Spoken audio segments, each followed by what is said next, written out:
Good morning, good evening, good afternoon, everybody. This is Chris Richardson, President and General Counsel of BDB Solutions. We are talking today a little bit about the travel ban. I know there have been a lot of questions about the travel ban. What is it? What's going on? And so I just wanted to give a brief recap of what it is and how it impacts EB3. President Trump issued this proclamation a few days ago that it basically expanded the number of countries that were impacted from 19 to 39. The policy takes effect on January 1st, and it blocks or limits visa access for people from these particular countries. The reason for it is that the White House says that these countries show serious failures in screening and information sharing. The countries impacted. So there's three different lists, right? So there's the fully banned countries, and then there are the countries with partial restrictions. The fully banned countries are Afghanistan, Myanmar, Chad, Congo, Equatorial Guinea, Eritrea, Haiti, Iran, Libya, Somalia, Sudan, Yemen, Burkina Faso was added to that list. Mali was added to that list. Niger was added to that list. South Sudan, and Syria, along with people who travel with the Palestinian Authority documents. And so with the fully banned list, anybody, whether they are immigrant or non-immigrant, is impacted by that. And it's a complete and total ban on those people. It's a complete and total ban on their case processing too. If you are a citizen of one of these countries, there are no exceptions, no exemptions to it. And those people's processes will not work for now. But the thing about the ban list is that the bans will constantly be changing. Some countries might be added, some countries might be subtracted. In this moment in America, there's probably going to be the list is what it is, but I'm suspecting that maybe by next year, some of these countries may be off the list, or there might be mechanisms for waivers. Now, there are also countries that are partially restricted, and that's 15 countries that are on the list of partially restricted countries. And now the people from those countries with certain non-immigrant visas and immigrant visas receive partial restrictions, and those are Angola, Antigua and Barbuda, Benin, Ivory Coast, Dominica, Gabon, the Gambia, Malawi, Mauritania, Nigeria, Senegal, Tanzania, Tonga, Zambia, and Zimbabwe, along with Burundi, Cuba, Laos, Sierra Leone, Togo, Turkmenistan, and Venezuela. Now, with those countries, some non-immigrant work visas can still be issued. Consular officers are told to be very, very restricted on those. And there probably will be what's called national interest exemptions for those people. And so you're from one of those countries. What I imagine is going to happen is that there's going to be a process of getting a waiver. And so if you're from one of those countries and you're one of our employees, for example, we will be working when the rules come out on, requesting exemptions and waivers for those individuals who are impacted by the travel ban. The big thing with this is that it's the largest expansion of travel restrictions since 2017. There'll obviously be court challenges because it's different than other travel bans in the past in that, it used to be that with the travel bans, your case could move all the way up until the end. And now this ban impacts everybody across all the different government agencies and at every stage of where they are. So that's why it's impacted. Now, if you are, for our employers, we are telling them to make sure that people are provided the documentation that they need, make sure that they are starting to think about national interest and how our employees are in the national interest to keep them employed. For example, if they have work permits or EADs that need to be renewed. And we're also telling them that we need to be thinking proactively on filing extensions, and also documenting business necessity and specialized skills for any of our workers. Because with that, we may be able to qualify people for waivers. And so those are the big updates on the travel ban and what's going on with that. In terms of the questions, let's see. Priority dates. That's a big question. We're all waiting for the visa bulletin. I check it every 2 seconds. I know several members of my team also check it every 2 seconds. And we're really curious to see what's going to happen when the visa bulletin comes out. I'm not a psychic. I have no idea what's going to happen with but I think I've said before that I generally feel like the first 4 months, they really don't move much or change much because State Department is still trying to figure out what the numbers are going to look like.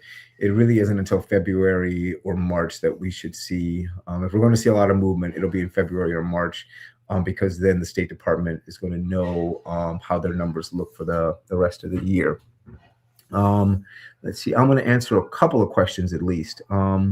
See, my labor cert was approved on July. So do you think premium processing? There was a question about whether someone should file or use premium processing. Nowadays we've opened it up that people can make that choice. I always recommend that people do premium processing. I just think that it's a way to ensure that your case is in line just in case anything horrible were to happen. If you get your visa approved and you move it and get it 6 months approved, you could always reuse that priority date and reuse it to port to someplace else. And so I generally tell people to go ahead and do premium processing, but I understand that that's not in everyone's cards and there's no guarantee that it'll be faster anyway. And so those are the big things to think about, but we are keeping our eye on the visa bulletin. We're definitely working on the Dignity Act, really pushing that, hoping for some good news on that. And, with the travel bans, we're going to be in touch with our clients that are impacted by it. And we will do everything in our power to ensure that those people are helped in any way that we possibly can help them, especially in these circumstances. Let's see.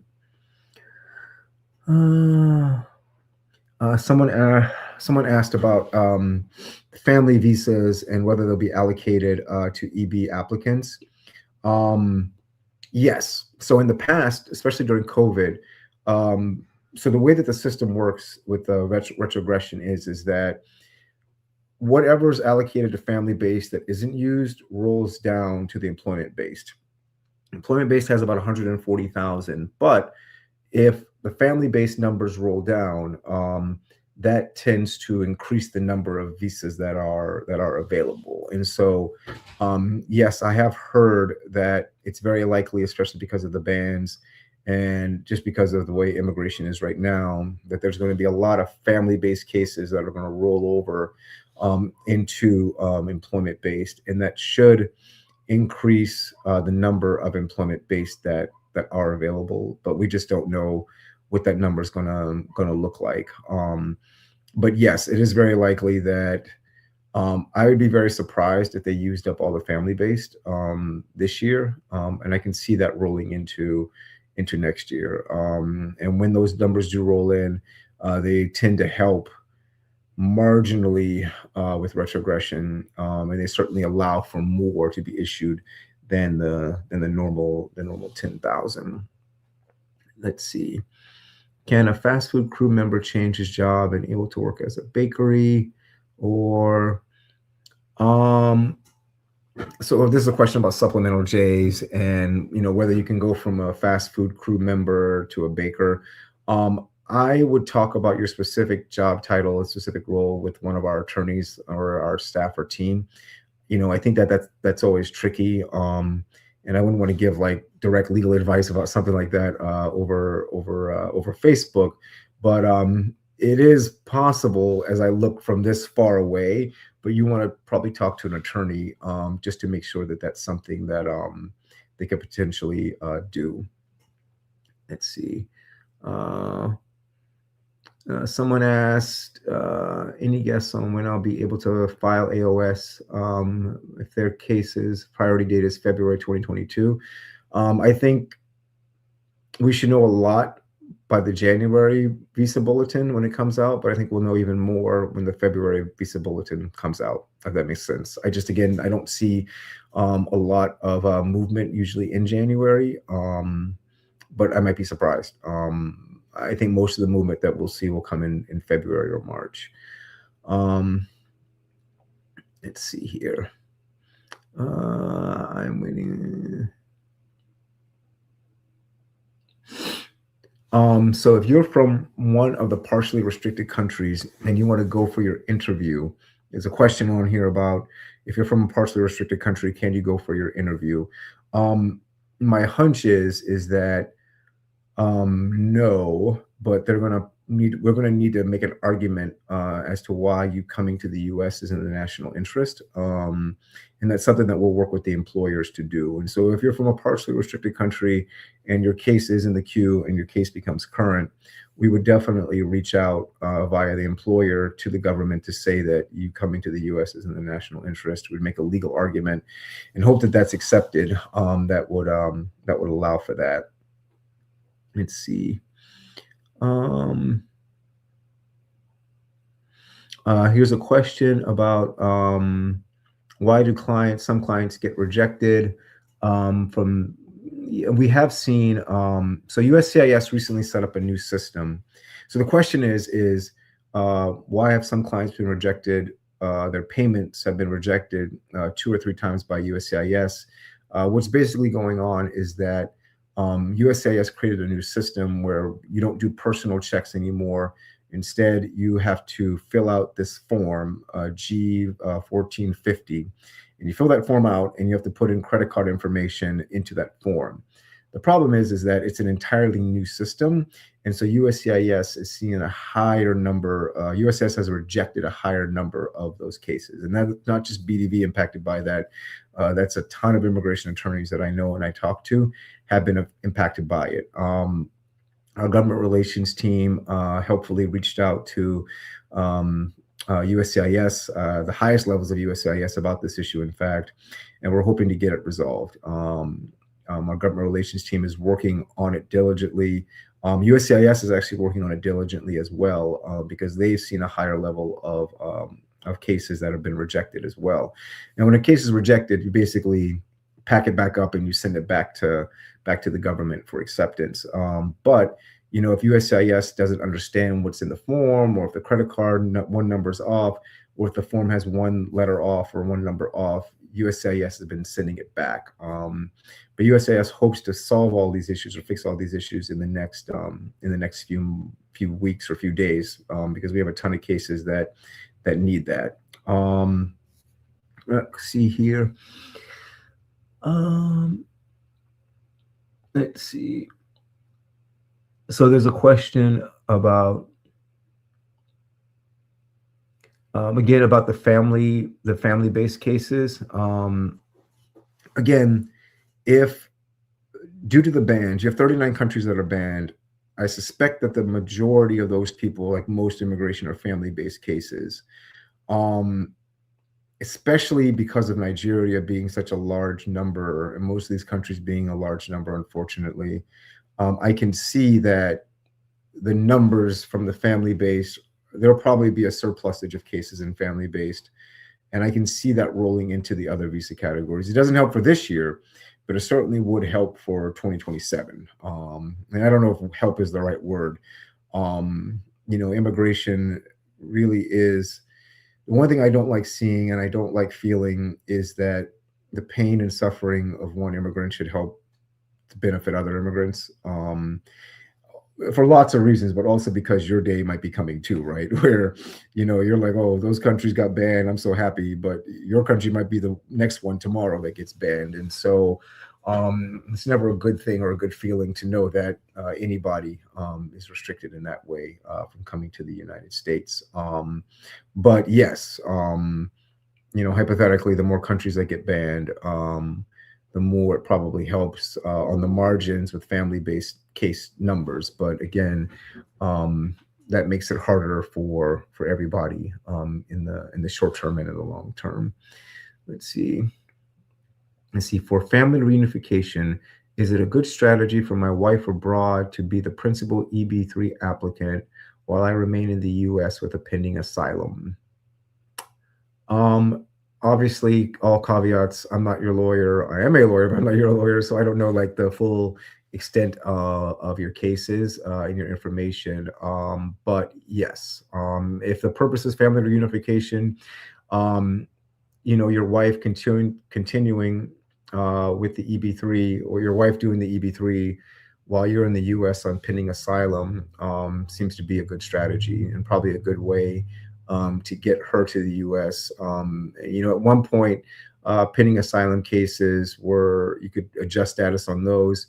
It's pretty tough these days to do that, and that might change back again, but that's in general pretty tough. And so that would be a lot harder to be able to do. Let's see here. Some of these questions I'm going to ask my team members to go through and see what they can do to answer, especially if they're very, very specific, right? If you're talking about human trafficking and stuff like that, cricket team member, I really can't talk much about that, but I'm sure my team members can reach out and talk, or you can just reach out to me directly. But I can't talk about that like on a Facebook chat. Let's see. Can we still travel on F1 visa after the I-140 is filed? Yes. Now there is so the way this works in the government is that if you have a DOL filing, right, you have a perm or anything like that, CBP and State Department don't see that, right? They can't see that in the system, and so there's no way of them knowing. I-140 filing, they can see, and certainly I-140 approval, they can see. Now, if you are filing for, and in general, in my experience, my 15, 20 years of doing this, if you have an I-140 pending and you travel on that F1, CBP really doesn't care too much about it. And even among visa officers, we generally didn't care that much about it. And the reason is because most of the time people are going to have to wait a really long time anyway. And so if you're an F1 and you had a pending I-140, I would usually just issue it because I never thought like, oh, this is going to be a huge impact, or, oh, like this person is going to immediately live in the US. Technically, having an I-140 is immigrant intent. And so the government would have the right to deny your case because it is immigrant intent. If you were to like try to get another F1 while you had an I-140 filed or pending or approved. But generally the government, most officers understand that they just don't see it that way, just because the time frame is so long to get your green card, that your immigrant intent is so long that it's not really intent anymore. If you're in a situation though where like you were engaged to an American and you're an F1, if you're an I-130, then I can see as an officer, I would reject that, because I would say that you definitely have immigrant intent, and your immigrant intent is going to be realized very, very soon. So I'm not going to issue you the visa because I know you're going to get your green card really, really soon. But situation like EB3, EB2, maybe not EB1, where it's going to be a longer time frame, in those situations, officers generally never denied those folks. Let's see. Does being from a restricted country, let's see, sorry, let's see, if you're among the nationalities that have been affected by the ban and you've already paid like a first installment, you're already in the process, I strongly encourage you to continue with the process. Again, the bans and what's on the list and what's not on the list change monthly, weekly. And so we just don't know. Right now, the administration is really focused on what happened with the tragic shooting in Washington, D.C. But there'll be other stories and other things that'll pop up. I don't expect the list to be the same for the next 4 years or 3 years. I expect it to shrink. I expect it to change. There's always court challenges. And so the list, even as it is, isn't really the list, right? And so even the stuff I'm telling you now, That's the way it is today, December 17th. But I have no idea what's going to happen in the next few weeks or next few months, especially with court challenges. There are a lot of people on TPS that were told that your TPS ended, and they're still here on TPS, and they're still like doing everything on TPS because a court said that they could. And so, because immigration is constantly changing and things are constantly changing, I tell people get in line. And even if you're on the ban list and you didn't sign up yet, I would encourage you to go ahead and sign up too, because again, the bans aren't permanent. The bans are going to change. Things will be up and down and different. And I think about a lot of the Iranians and the people who were on the ban list back when I was still in the service in 2017, 2018, and had those people dropped out completely, they wouldn't have their green cards now, right? Whereas I knew a lot of people, especially in the early days of BDV, who had been in the pipeline, remained in the pipeline until the bans ended, and then they got their green cards.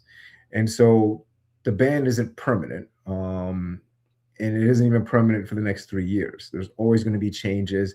And even the last time there was a travel ban, they added exemptions and exceptions and waivers to it so that even we were getting people in on the waiver and process even then.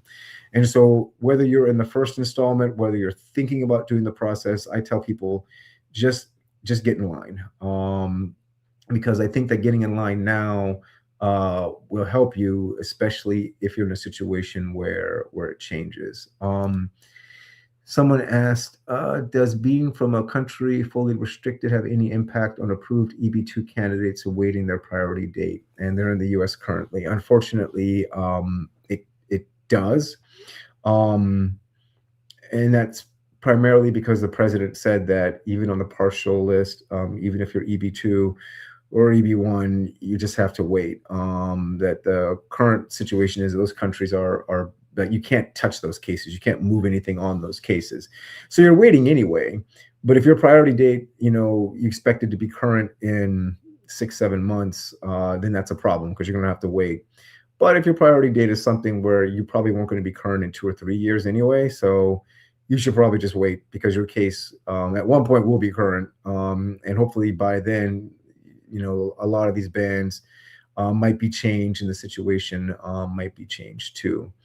Will there be any additional bans or any additional people added to the list of ban countries? I have no idea. Right now, it seems like the countries that are on the list are the ones that are going to be banned. But if someone from Nepal or Bangladesh shoots up someplace, unfortunately, or if someone from Pakistan were to do something, or any country, unfortunately, those people could be impacted by a ban, just if one person does something. And so, right now, we don't anticipate there being, and our government relations team doesn't anticipate there being any increase in the countries that are being banned. But if something happens, or if the situations change, or if something national were to happen, then obviously that's going to change. And you could see countries, especially if somebody did something bad, someone being impacted by that. See, good afternoon. My priority date is 7/20, but still no update. If you're one of these people, and I often say this, if you're one of those folks that your case is actually current, but you don't have an update on an interview, definitely reach out to us and our team, whether it's a congressional, whether we can have a government relations team reach out. We should all be very, very proactive with people who are cases are current, but nevertheless have not even had an interview yet. If you've had an interview and your case has been in admin processing and it's still pending, there isn't much we can do with that. We can still continue to reach out, but that's the reason why. But if you haven't even had an interview, then that's something that maybe we as a team should be looking at and seeing if there's anything we can do to help. For the fully banned countries, they say they won't have broad exemptions for family immigration. Someone's asking, will they allow IR1 people to still have their interview and come to the US? If you're an IR1 and that's a marriage visa, and you're one of these banned countries, fully banned countries, it is very unlikely that they are going to let you have your interview and come to the US.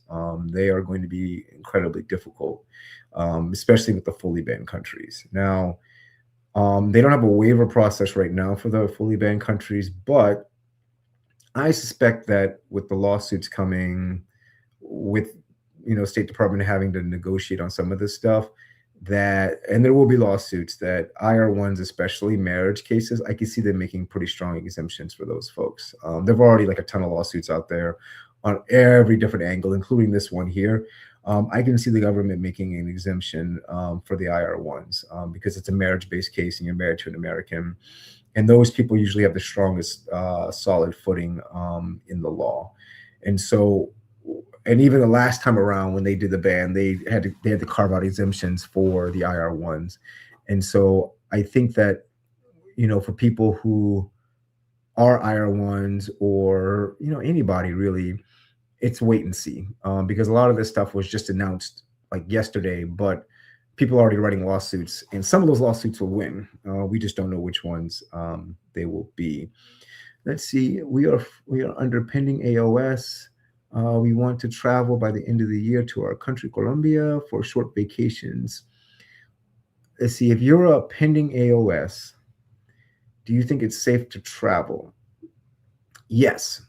I do believe that it's safe to travel to Colombia. I don't believe that you should have any problems, but I can't promise you that, right? Like, USCIS has been known, or CBP has been known to pull people out of line. They may ask you questions, but they shouldn't give you a problem. If you have a valid, EAD with a travel parole, there shouldn't be any issues, and you should travel. I know we hear a lot of stuff on the news, and that makes a lot of people leery of traveling. But when people call me, I do tell them, like, listen, if you have the valid documents and you have everything in place and in line, you should just do and live your normal life.